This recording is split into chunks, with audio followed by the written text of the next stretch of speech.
Shalom. Channel ini terbuka untuk semua orang yang rindu mengerti apa kata Alkitab tentang hal-hal dalam kehidupan ini. Selamat menonton.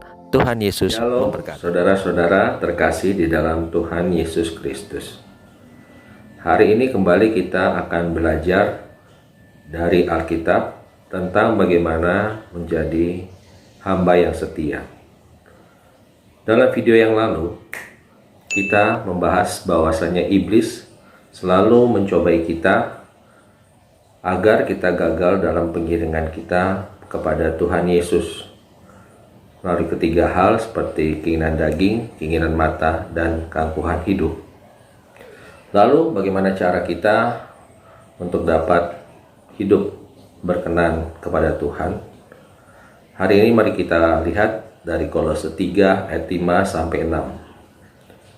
Karena itu, matikanlah dalam dirimu segala sesuatu yang duniawi, yaitu percabulan, kenajisan, hawa nafsu, nafsu jahat, dan juga keserakahan, yang sama dengan penyembahan berhala.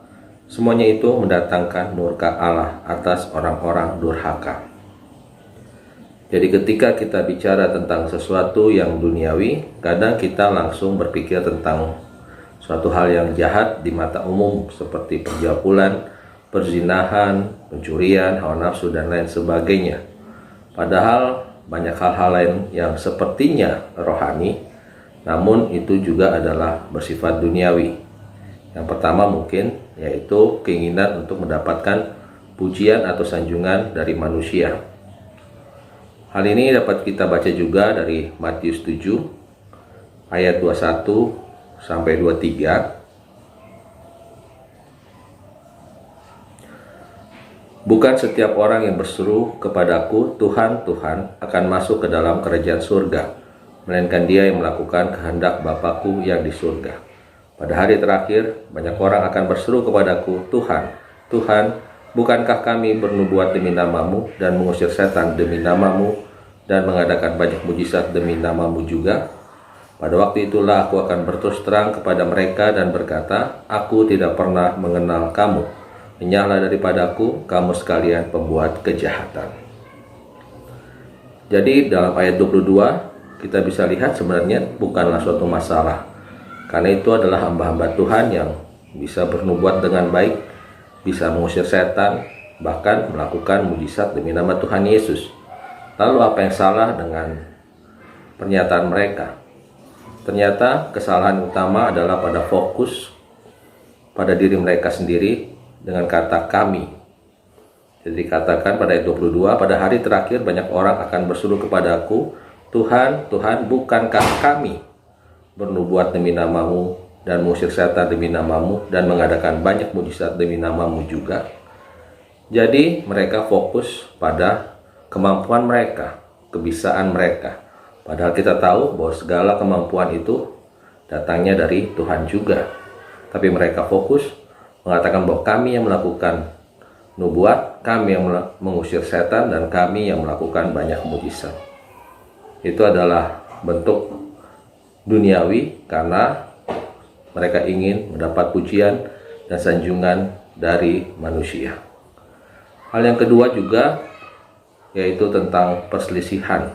Di sini saya mau menekankan antar gereja atau antar denominasi yang sering saling menyerang hamba Tuhan yang satu dengan yang lain, dan kadang juga iri dengan jumlah jemaat yang sedikit, bahkan mungkin sudah sedikit pindah pula ke gereja lain yang jumlah jemaatnya banyak.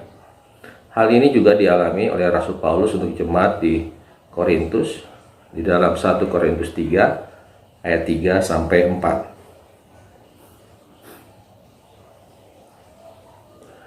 Karena kamu masih manusia duniawi, sebab jika di antara kamu ada iri hati dan perselisihan, bukankah hal itu menunjukkan bahwa kamu manusia duniawi dan bahwa kamu hidup secara manusiawi? Karena jika yang seorang berkata, aku dari golongan Paulus, dan yang lain berkata, aku dari golongan Apolos, bukankah hal itu menunjukkan bahwa kamu manusia duniawi yang bukan rohani? Jadi di sini kembali mementingkan kelompok kita masing-masing, doktrin gereja kita seolah-olah kita yang paling benar dan lain sebagainya, adalah salah satu bentuk yang duniawi. Lalu, apakah mudah untuk mematikan hal-hal yang bersifat duniawi ini? Sebenarnya kita harus meminta hikmat daripada Tuhan Yesus agar kita mempunyai hati yang bijaksana untuk menilai atau memikirkan apa ujung dari semua ini. Jika ujungnya adalah suatu perpecahan antar umat Tuhan dan antar pelayan, berarti itu bukan dari Tuhan. Karena Tuhan sendiri dalam Yohanes 17 ayat 11 mendoakan kita semua. Kita baca Yohanes 17 ayat 11. Dan aku tidak ada lagi di dalam dunia, tetapi mereka masih ada di dalam dunia. Dan aku datang kepadamu, ya Bapa yang kudus. Peliharalah mereka dalam namamu, yaitu namamu yang telah engkau berikan kepadaku, supaya mereka menjadi satu sama seperti kita.